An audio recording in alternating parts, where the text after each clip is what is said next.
Gold, trusted gold buyers. మీరు తాకట్టు పెట్టిన బంగారాన్ని విడిపించి ఈ రోజు ఉన్న మార్కెట్ ధరకు కొనబడను.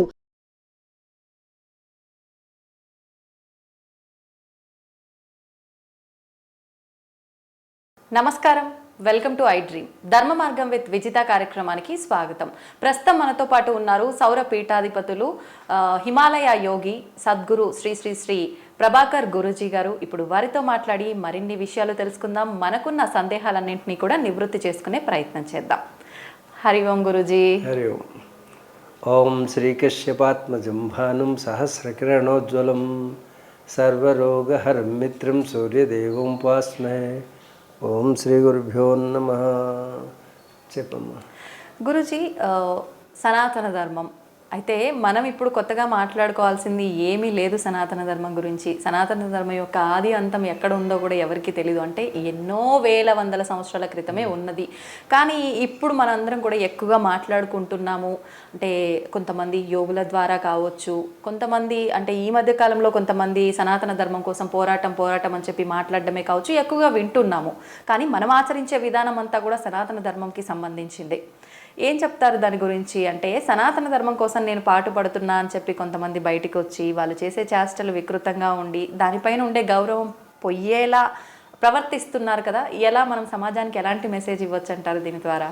సనాతన ధర్మం అంటే ఒక డెఫినేషన్ అంటూ ఎవరు చెప్పలేదు. ఈ సనాతన ధర్మం అనేటటువంటిది సంవత్సరాల క్రితం మొట్టమొదటిసారిగా టీవీలో హిమాలయాల నుంచి వచ్చి ప్రస్తావన చేసింది మనమే. ఆ తర్వాత సనాతన ధర్మం, హిందూ అనే మతం లేదని చెప్పింది యోగి ప్రభాకర్. అవును. పెద్ద పెద్ద సభల్లో కూడా హిందూ మత సమ్మేళనాల్లో కూడా వాదిస్తూ వచ్చినటువంటిది హిమాలయాల నుంచి వచ్చి యోగి ప్రభాకర్జీ. అప్పటి నుంచి సనాతన ధర్మం అనేది ప్రాచుర్యంలోకి రావడం సహజంగా మీరు చూస్తున్నారు సంవత్సరాల క్రితం నుంచే. అసలు సనాతన ధర్మం అంటే ఏమిటి అనేది దానికి డెఫినిషన్ అంటూ మనం ప్రస్తావన చేసాం. సనాతనం అంటే అది సృష్టికి పూర్వం ఉన్నదని, అధునాతనం పురాతనం అని రెండు పదాలు ఉన్నాయి. కానీ సనాతనం పురాతనం కాదు, అలాగని అధునాతనం కాదు. అధునాతనం అంటే మోడర్న్ ఎరాకి సంబంధించినటువంటి, పురాతనం అంటే ఏన్షియంట్ కల్చర్కి సంబంధించింది. ఒక శక్తి ఆధారంగా ఒక ఉపాధి పనిచేయడాన్ని సనాతనం అంటారు. అంటే శక్తి ఆధారంగా ఈ సకల సృష్టికి మూలాధారం శక్తి. ఈ విశ్వంలో ఉన్నటువంటి అన్ని గ్రహాల దగ్గర నుంచి సృష్టి అంతా పనిచేయడానికి ఆధారమైనటువంటి శక్తి ఏ విధంగా ఆధారమై పనిచేస్తున్నాయో ఆ శక్తి పేరు సనాతన్. అలాగే మనిషి ధర్మం చేయాలి. మనిషి ఏది ఆచరిస్తే సనాతనం అవుతుంది. దోమ కొట్టడం సనాతన ధర్మం, చీమ కొట్టడం సనాతన ధర్మం. అంటే సనాతనం అంటే శక్తి ఎలా పనిచేయాలి. చీమలో ఉన్నప్పుడు చీమ పనిచేయాలి, దోమలో ఉన్నప్పుడు దోమ పనిచేయాలి. ఆ విధంగా చేస్తే అది ధర్మం అవుతుంది. ఇక కాల ప్రవాహంలో మనం చూసినప్పుడు సనాతన ధర్మాన్ని ఎలా చూడాలంటే, పరోపకారార్థాయ ఫలంతి వృక్ష అంటే ఏంటి? పరుల కోసం ఉపకారార్థమై ఫలాల్ని అందిస్తాయి వృక్షాలు. ఆ చెట్టు తినేసింది అనుకో, నావి నేను సంపాదించింది నాకే ఉపయోగపడాలి అనుకుంటే చెట్టు ఒక్క పండును కూడా ఎవరికి అందించదు. వాస్తవం. పరోపకారార్థాయ ఫలంతి వృక్షా పరోపకారార్థాయ వహంతి నద్య పరోపకారార్థాయ దుహంతి గావ పరోపకారార్థాయ మిదం శరీరం. ఇది మానవుడు ఆచరించాల్సింది. అంటే పరోపకారార్థాయ వహంతి నద్య, నదులన్నీ కూడా వాటి కోసం అవి ప్రవహించట్లేదు.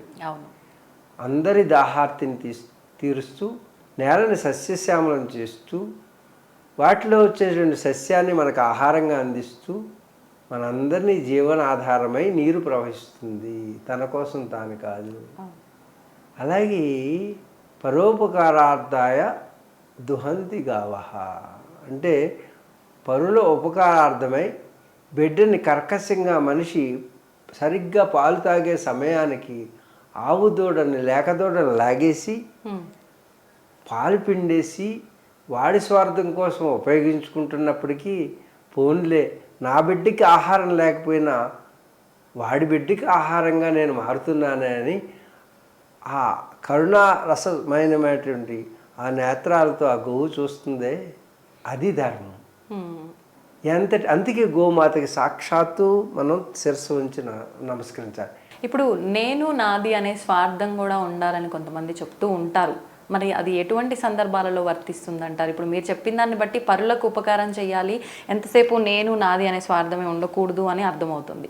కానీ కొంతమంది చెప్తూ ఉంటారు కదా, నేను నాది అనే స్వార్థం. ఏ సందర్భంలో నేను నాది అనే స్వార్థం కూడా ఉండాలంటారంటే, అసలు పూర్తిగా తన వాళ్ళని వదిలేసి, తన కర్తవ్యాన్ని వదిలేసి, తన భార్య పిల్లల్ని గాలికి వదిలేసి వాడు మాత్రం లోకాల్లో సంచరిస్తూ లోకాన్ని ఉద్ధరించడానికి పోతానంటే కాదు.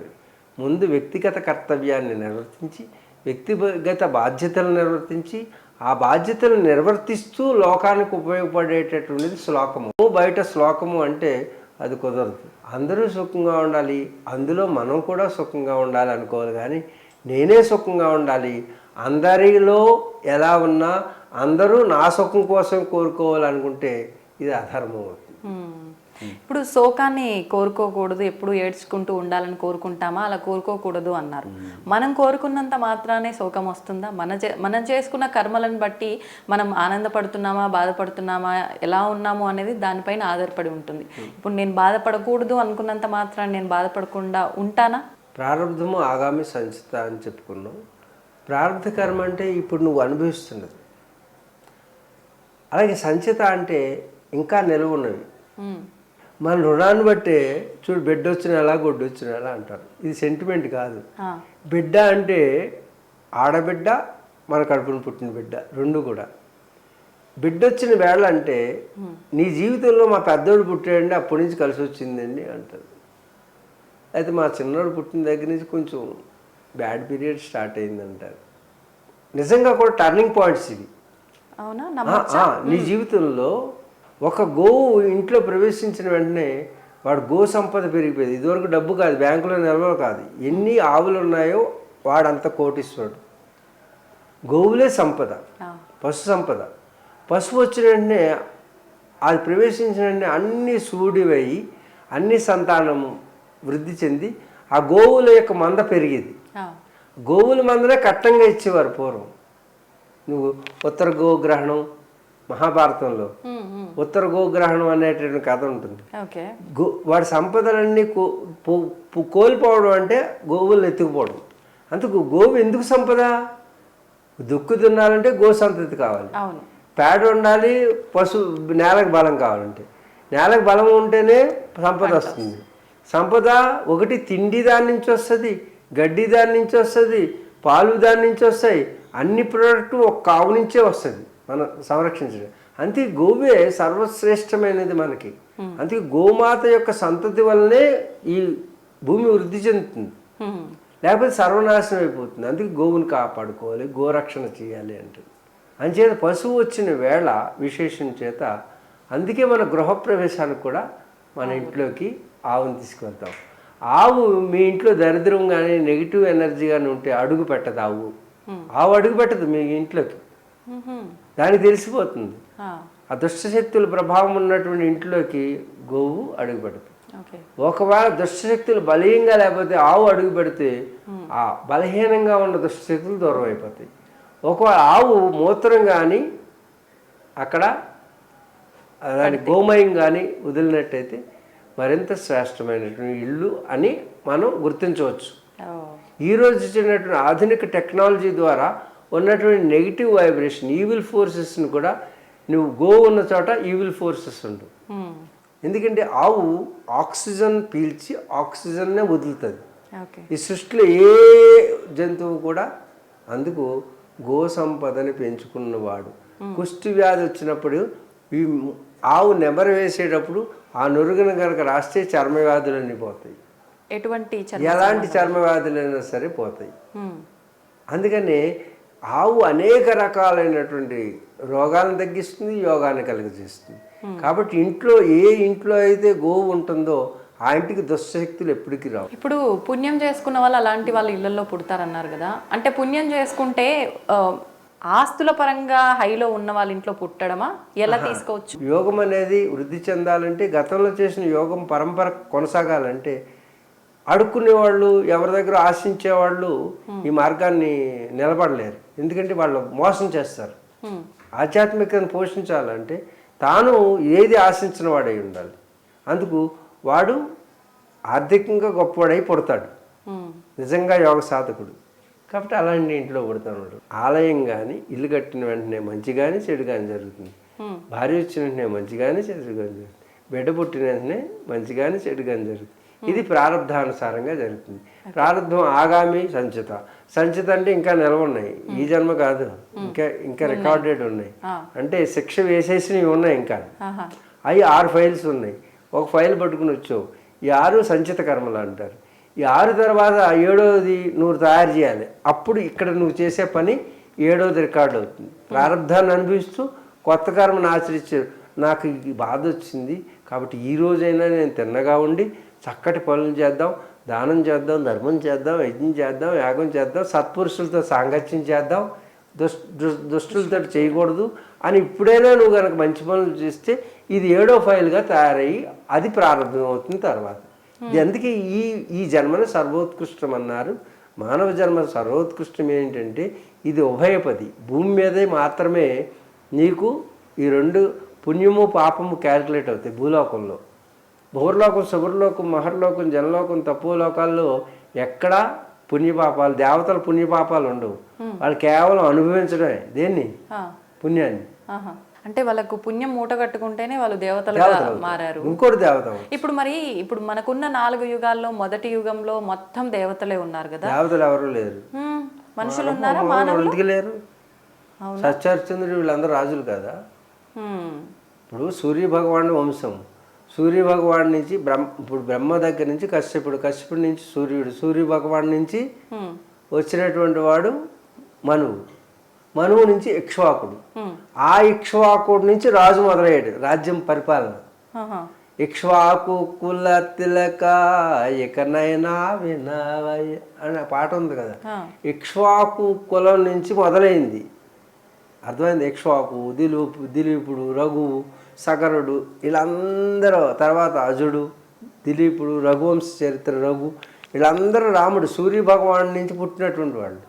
సూర్యవంశం. అక్కడి నుంచి రాముడు వచ్చాడు అనమాట. అర్థమవుతుంది? ఇన్ని తరాల చరిత్ర ఉంది మనకి.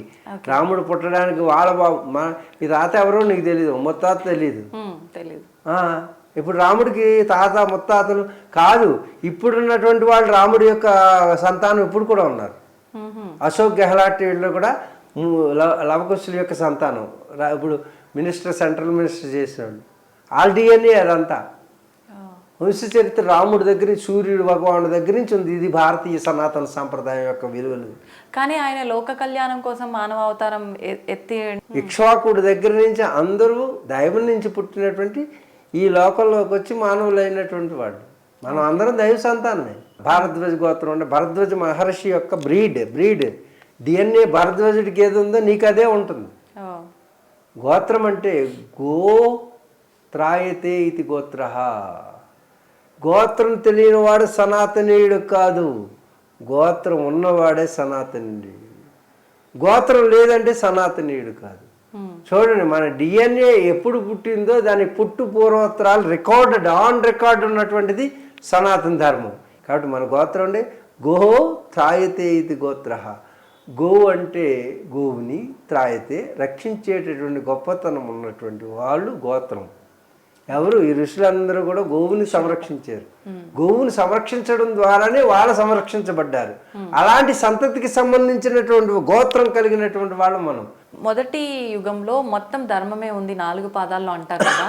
మరి మొత్తం 4 పాదాల్లో ధర్మమే ఉన్నప్పుడు అక్కడ అధర్మం ఎక్కడా లేదు. అధర్మ మార్గంలో వెళ్తేనే మనం కొంత కర్మ మూట కట్టుకొని మరొక జన్మ తీసుకొని అది అనుభవిస్తాము. మరి ఇక్కడ ఎటువంటి అధర్మమైన కర్మలు చేయనప్పుడు మరుసటి జన్మకు ఎవరు క్యారీ ఫార్వర్డ్ అయ్యారు? ఇక్కడ అధర్మం ఎందుకు మొదలయ్యింది? అది ఎలా అర్థం చేసుకోవచ్చు అంటారు? రాత్రి పగలు అంత సహజము, మంచి చెడులు అంతే సహజం. ఇప్పుడు కృతయుగంలో ధర్మం 4 పాదాలు ఉంది.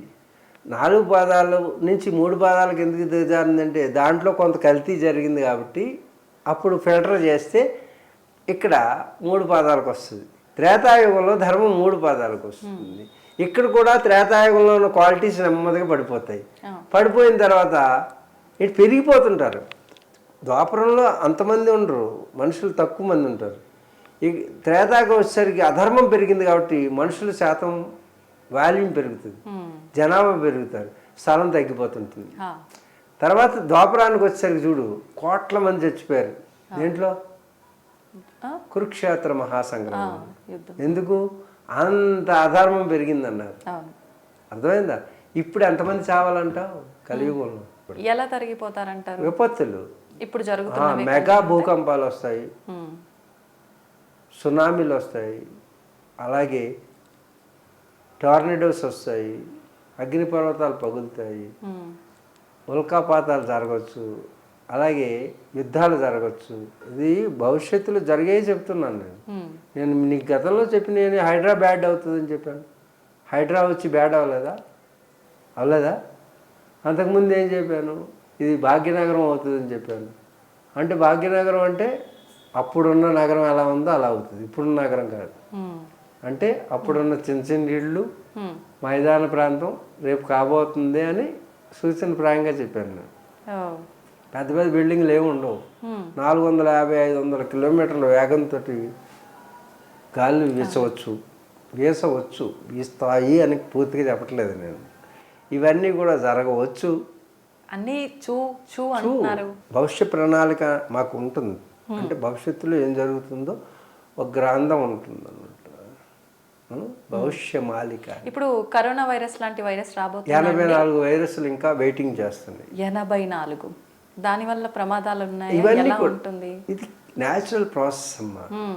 నీ పరిణామ దశలు అంటున్నాను. ఇవేమి పెద్ద విపత్తులు కాదు. విపత్తులు కూడా నీ పరిణామ దశలో ఒక భాగం. అంతేగాని ఈ విపత్తులు ఇంతకు ముందు రాలేదు, గతంలో రాలేదు. ఇప్పుడు మహాభారత యుద్ధంలో కోట్లాది మంది చచ్చిపోయారు. 18 అక్షరాల సైన్యం దాంట్లో పాల్గొన్నవాళ్ళు. మిగిలిన వాళ్ళు ఎంతమంది? కోట్లాది మంది. అలాంటి షష్టగ్రహ కూటమే ఈ ఉగాదికి వచ్చింది. అప్పుడు మహాభారతంలో షష్టగ్రహ కూటమే ఇప్పుడు వచ్చింది. అంటే కోట్ల మంది చచ్చిపోతారు.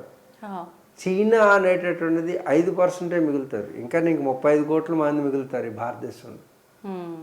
ఎందుకు? ధార్మికమైనటువంటి ఒక వ్యవస్థ ఉంది, సనాతన ధర్మం ఉంది. అర్థమవుతుందా? చైనా 5% మిగులుతుంది. అమెరికా లాంటి దేశాలు తుడిచిపెట్టుకుపోతాయి. కానీ అమెరికా అనేది ఉంటుంది. అమెరికా తర్వాత మనకు సపోర్ట్ వస్తుంది. ఇప్పుడు ప్రపంచ యుద్ధం మొదలైన వెంటనే మన భారతదేశానికి ఎవరు సపోర్ట్ రాడు, ఒక్క ఇజ్రాయెల్ తప్పితే.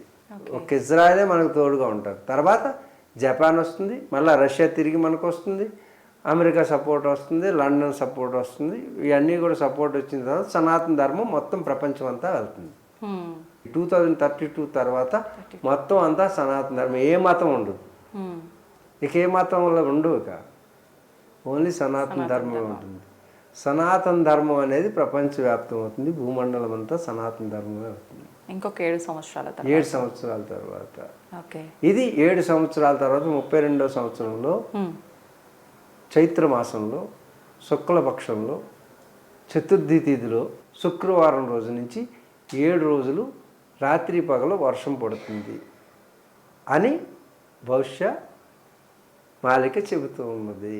అఘోరి గురించి మామూలుగా అసలు అఘోరీల సాధారణ లక్షణం ఏంటో తెలియజేయండి. ఇప్పుడు జరుగుతున్న ఒక అఘోరి గురించి మనం చూస్తున్నాము. వివాహం అని చెప్పి, శారీరక సంబంధాలు ఉన్నాయని చెప్పి రకరకాలుగా. నిజంగా అఘోరీలకు అలాంటి సంబంధాలు ఉంటాయా? ఎవరికైనా సంబంధాలు పెట్టుకోవచ్చు, సాధనకు అంతరాయం కాకపోతే. సాధనలో అంతరాయాలు ఏర్పడేటువంటి ఎలాంటి సంబంధమైనా అక్రమ సంబంధం అవుతుంది.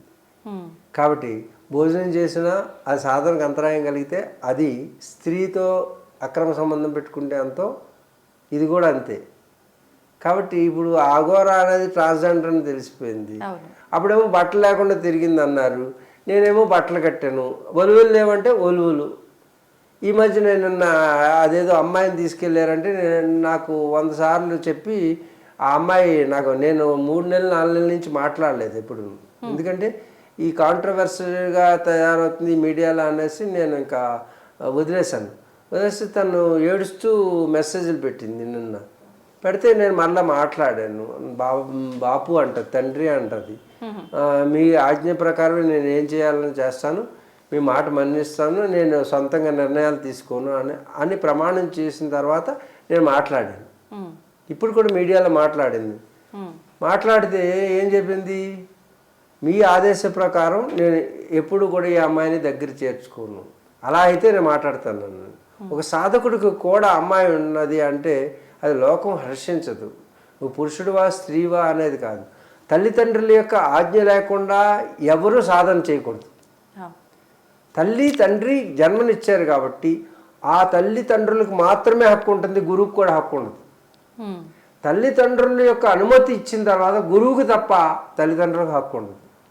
ఇది అఘోరాకి చెప్పి ఆ పిల్లని అక్కడ అప్పచెప్తే నేను నీతో మాట్లాడతాను అని చెప్పాను. ఆ పిల్ల ఎప్పుడైతే లోకం అంతా కూడా ఇది తప్పు అంటుందో ఆ తప్పుని, ఆ విలువలను సరిచేయడానికి ఆ రోజు విలువలను సరిచేశాను, ఈరోజు విలువలను సరిచేసి మళ్ళీ అఘోరాన్ని కాశీకి పంపించి అక్కడ 3 రోజులు సాధన చేయించి తర్వాత మిగతా పనులు చేయడానికి వెళ్ళమని చెప్పాను. ఇది జరిగింది. ఇప్పుడు ఆ అమ్మాయికి హెచ్చరిక టీవీ ద్వారానే చెప్పించాను. ఆ అమ్మాయి తల్లిదండ్రుల యొక్క అనుమతి లేకుండా అఘోరా దగ్గరికి వెళ్ళకూడదు. అఘోరా దగ్గరికి వెళ్ళాలంటే తల్లిదండ్రులను తీసుకొని వెళ్ళి అప్పచెప్తేనే మాత్రమే యాక్సెప్ట్ చేయాలి అని చెప్పి అఘోరాకి చెప్పాను. ఇది జరుగుతుంది. మీరు కంగారు పడకండి ప్రేక్షకులందరూ. నమస్తే మాంజలి. ధన్యవాదాలు.